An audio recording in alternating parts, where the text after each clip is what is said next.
நடராஜ பெருமான் ஒரு நாள் வா அப்படின்னு கூப்பிட்டுட்டார். அதற்காக செய்த அற்புதங்கள் எல்லாம் எல்லோருக்கும் தெரியும். 40 வேலி நிலத்தை ஒரு இரவிலே சிவபூத கணங்கள் வந்து நடவு நட்டு அறுவடை செய்து குவித்து வைத்திருந்தன. பார்த்த வேதியர், நந்தா உன்னை போல ஒரு பக்தர் இருக்க முடியுமா, எனக்கு மந்திரோபதேசம் செய்து வையேன்னு அவர் திருவடியிலே விழுந்தாராம். இப்படி சுதந்திரம் அடைந்த நந்தனார் வந்து கொள்ளிடக்கரையை கடக்கணும். ஆதனூர்லேருந்து மனோவேகம் வாயுவேகமாக ஓடி வந்தார். கொள்ளிடத்தை பார்த்தாராம். ஐயோ, பிறவி கடலை விடவும் இது பெருசா இருக்கும் போல இருக்கேன்னு நினைத்தாராம். அதை கடந்த மாத்திரத்திலே ஆட்சி பிறவி பெருங்கடலையும் நீந்தி விட்டோம்னு மனமகிழ்ச்சி கொண்டாராம். தில்லை எல்லையை தொட்ட உடனேயே ஒரு சுதந்திர சந்தோஷம், அடைந்து விட்டோம் சுதந்திரம்ங்கிற சந்தோஷம். பார்த்தார், ஓடி ஓடி போனார். தில்லையினுடைய புறப்பகுதிகளை எல்லாம் கடந்தார். அடுத்து பழனப்பதி என்று சொல்லப்படும் தோப்பும் துறவுமாக இருந்ததாம், அதையெல்லாம் கடந்தார். வயல்வெளிகள் இருந்ததாம். சிவகிருபையாக அங்கே இந்த நெல்லெல்லாம் விளைந்திருக்கேன்னு கொண்டாடி கொண்டே போனார். 4 கோபுரங்கள் தெரிந்ததாம். தெற்கு வாயில் வழியே தான் நுழைந்தார். உள்ளே ஒரு அடி எடுத்து வச்சு ஓடி இருந்தார்னா கனகசபைக்கு 2 நிமிஷத்துல போயிருப்பார். ஒரு அடியை எடுத்து வைக்கலாம்னு நினைத்தபடியே உள்ளே எட்டி பார்த்தாராம். இங்கே சிவவேதியர்கள் 3000 பேர்கள் உண்டுன்னு சொல்லி கேட்டது. ஆனால் அத்தனை பேரும் சிவபூத கணங்களாக இருக்கிறார்களேன்னு ஸ்தம்பித்து நின்றாராம். அங்கே சிவவேதியர்கள் யாகம் செய்வார்கள்னு கேள்வி. ஆனால் இந்த சிவபூத கணங்கள் சிவபெருமானுக்கு செய்யும் தொண்டை இவர்கள் எல்லாம் திருக்கைலாயம் போலே செய்து கொண்டிருக்கிறார்களேன்னா. அம்பிகை சிவகாம சுந்தரின்னு சொன்னாங்க. இங்க சாட்சாத்தா மனோன்மணியே அம்பிகையாக வீற்றிருக்கிறாளேன்னு பார்த்தாளாம். இந்த திருத்தலம் தில்லை, அங்கே பொன்னம்பலம்னு சொன்னாங்க. கைலாய சிகரமே இருக்கேன்னு நினைத்தாராம். சபையிலே ஆனந்த தாண்டவ நடராஜமூர்த்தின்னு சொன்னாங்க. சாட்சாத்தா சதாசிவமூர்த்தியாக திருக்கைலாய காட்சியை இங்கே கண்டாராம். ஐயோ, இந்த பிறவியோடு செல்ல தகுந்த இடமா இது, எப்பேற்பட்டவன் நான், ஆசைக்கு உட்பட்டிருந்தேனே, நான் மிதிக்கும் இடமா இதுன்னு கொண்ட கால் முன்னாடி வாங்கிட்டார்.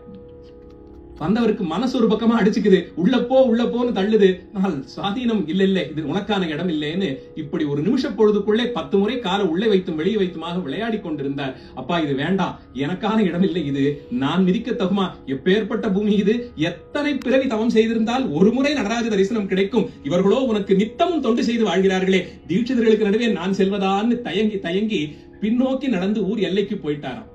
அன்று இரவெல்லாம் அந்த பசியோடும் தாகத்தோடும் உறங்கினார். நடராஜ பசி, தரிசன தாகம், அதோடு உறங்கினார். மறுநாள் சூரியோதய காலம், தெம்பா எழுந்தாரா. இன்னைக்குள்ள போயிடலாம், சுவாமி தானே வான்னு கூப்பிட்டார். வருவங்க போறவங்க எல்லாம் வான்னு கூப்பிட்டு அழைக்கும் தலமாயிற்றே இதுன்னு நினைத்தாராம். நமக்கே இந்த கடலூரை தாண்டி மாயவரம் போற வழியில நாடையெல்லாம் அந்த நெடுஞ்சாலை வழியா போனோம்னா ஒரு தூரத்திலே 4 கோபுரங்களும் கண்ணுக்கு தெரியும். மனசுக்குள்ள அது என்னமோ பண்ணும். அவ்வளவு வேகமா போறியடா, வந்து பார்த்துட்டு போயேன்னு கூப்பிடும்படியாக இருக்கும்.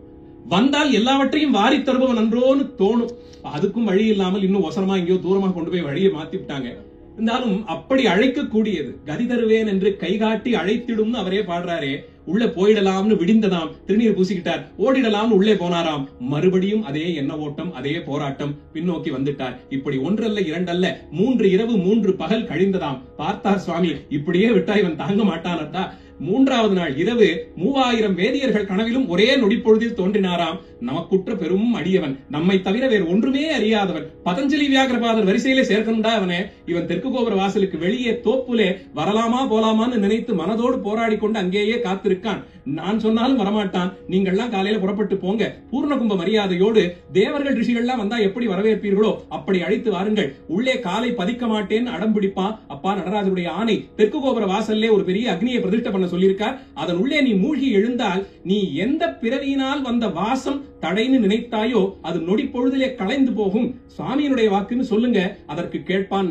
அத்தனை வேதியர்களும் விடிந்த போது சபையை சுற்றி கூடினார்களாம். கோபாலகிருஷ்ண பாரதியார் அப்படியே சொல்றார். ஒரு பேரையா சொல்றார். சந்திரசூட தீட்சிதர் ஒருத்தர் இருந்தாராம். அப்பா, நான் ஒரு கனவு கண்டேன். என்ன கனவுன்னா வர்ணிச்சு சொன்னாராம்.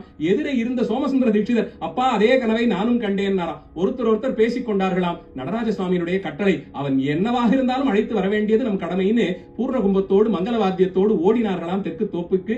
சுவாமியை வரும்படியாக அழைத்தார்கள். வருவதோன்னு இவர் கைகூப்பி நின்றாராம். சிவவேதியர்களா நீங்கள்லாம் சிவபூத கணங்களாச்சேன்னு அஞ்சி கைகட்டி வாய்ப்பொத்தி நின்றாராம். நந்தா, நீ செய்த புண்ணியம் நாங்கள் செய்யவில்லை. ஒரு ஜென்மாவிலே இப்படி ஒரு தாண்டவத்தை நாங்கள் பார்ப்போமான்னு தவம் இருந்தோம். உன்னை வரும்படியாக அவரே கூப்பிட்டுட்டார். புறப்பட்டு வான்னு அழைத்தார்களாம். பூர்ணகும்ப மரியாதையோடு தெற்கு கோபுர வாசலை அடைந்தார். அங்கே அக்னி பிரதிஷ்டை செய்யப்பட்டிருந்தது. இதனுள்ளே பிரவேசம் செய்யும்படியாக சபாபதியினுடைய கட்டளைனார்களாம். ஒரு நொடி பொழுது நினைக்கல, அந்த சங்கைக்கு இடமே இல்லை. இந்த ஸ்திரத்தன்மை இருந்ததாலே தான் அவருக்கு சிதம்பர முக்தி கிடைத்தது. என்னத்தான்னாலும் சௌகரியமா நம்மளை கூட்டு போய் தரிசனம் பண்ணி வைக்கிறேன்னாலும் வாங்கன்னு சொல்லிட்டு அந்த தீட்சிதர் வர்றதுக்கு ஒரு 10 நிமிஷம் ஆச்சுன்னா ஒருவேளை வராம போயிடுவாரோ, வெள்ளை எங்கேயாவது போயிட்டாரோ, நம்ம போன் பண்ணி சொன்னோமே மறந்துட்டாரோன்னு சங்கை அவர் பேர்லயே வரும். இங்கே அக்னி பிரதிஷ்டை பண்ணி இதுல மூழ்குன்னு நடராஜ பெருமானுடைய வாக்குன்னாராம். நினைத்து அடுத்து எதிர்த்து ஒரு வார்த்தை பேசல, அந்த அக்னியிலே பிரவேசம் பண்ணினார். வெளியே புறப்பட்டு வந்த போது அவர் என்ன நிலை அடைந்திருந்தார்னு சேக்கிழார் பெருமான் சொல்றார். நந்தனாராக உள்ளே சென்றவர் வெளிப்பட்டார், திருநாளை போவார் என்னும் மாமுனிவர்ங்கிற. அதுக்கு மேல கோபாலகிருஷ்ண பாரதியார் அவரை அந்த பேர் சொல்லியே அழைப்பார். திருநாளை போவார் என்னும் மாமுனிவராக புறப்பட்டு வந்தாராம். எடுத்து முடித்த ஜடாபாரத்தோடு, திருமேனி எங்கும் திருநீர் ருத்ராட்சம் தரித்து, தலைக்கு மேலே கூப்பிய கரத்தோடு, சிவநாமம் அன்றி மற்றொன்றும் அறியாத அதரத்தோடு சுவாமியை பார்த்து கன்று ஓடுவது போலே ஓடினாராம். ஓடி சென்றார். இவர்களும் பின்னாடியே தொடர்ந்து ஓடினார்கள். பிரதட்சணம் செய்தார். இரண்டாவது பிரதட்சணத்துக்குள்ள வந்தார். திருமூலநாதரை தரிசனம் பண்ணியிருப்பார். உமைய பார்வதியை பார்த்து நமஸ்காரம் பண்ணியிருப்பார். அடுத்து சபா பிரவேசம் பண்ணணும். சபையை பிரதட்சணம் பண்ணி வந்தார். கனகசபையை மிதித்தேறினார். சித்தம்பரத்திலே பெருமான் ஆடிக்கொண்டிருக்கிறார். பஞ்சாட்சர படியையும் கடந்தார். வான்னு கூப்பிட்டானாம் நடராஜ பெருமான். உள்ளே பிரவேசம் பண்ணினார். அதோடு அவரை யாரும் பார்க்கல. அவரை அதன் பின் யாரும் பார்க்கல. நடராஜ தரிசனம் ஒரு முறை அவர் செய்தார். அவரை அதற்கு பிறகு யாரும் பார்க்கலன்னு சேக்கிழார் பெருமான் சொல்றார். அடைந்தால் சிதம்பர முக்தி இப்படி அடையணும். 63 குலத்தால் தாழ்ந்தவர் என்பதாலே அவர் இப்படி எல்லாம் நடத்தப்பட்டார்னு நிறைய விசாரம் செய்யப்படுது. ஆனா 63 பேர்களுக்குள்ளேயும் யார் ஒருவரும் தில்லையை ஒரு முறை பார்த்து அவர் திருவடியிலே அடைந்தார்கள் இல்லை. மாணிக்கவாசக பெருமான் உட்பட பல காலம் தில்லையிலே தங்கி ஒரு நாள் சிதம்பர முக்தி கிடைத்தது. நந்தனாருக்கோ ஒரு முறை பார்த்தார். அதுக்கு பிறகு அவரை யாரும் பார்க்கலைங்கிற அளவிலே சிதாகாசத்திலே இரண்டர கலந்தாராம் சிவானந்த ஜோதியிலே.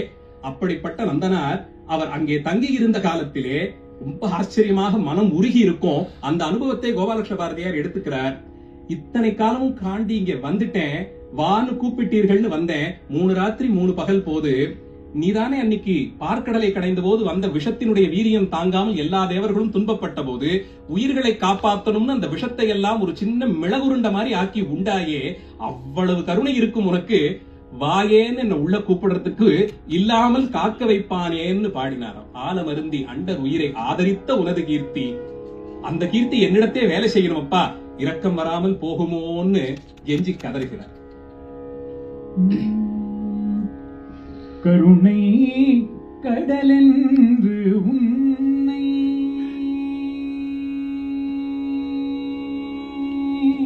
கருணை கடலென்று உன்னை கருணை கடலென்று உன்னை காதில் கேட்டு நம்பி வந்தேன். கருணை கடலென்று உன்னை காதில் கேட்டு நம்பி வந்தேன். இரக்கம் வராமல் போனதென்ன காரணம்? என் சுவாமிக்கு இரக்கம் வராமல் போனதென்ன காரணம்?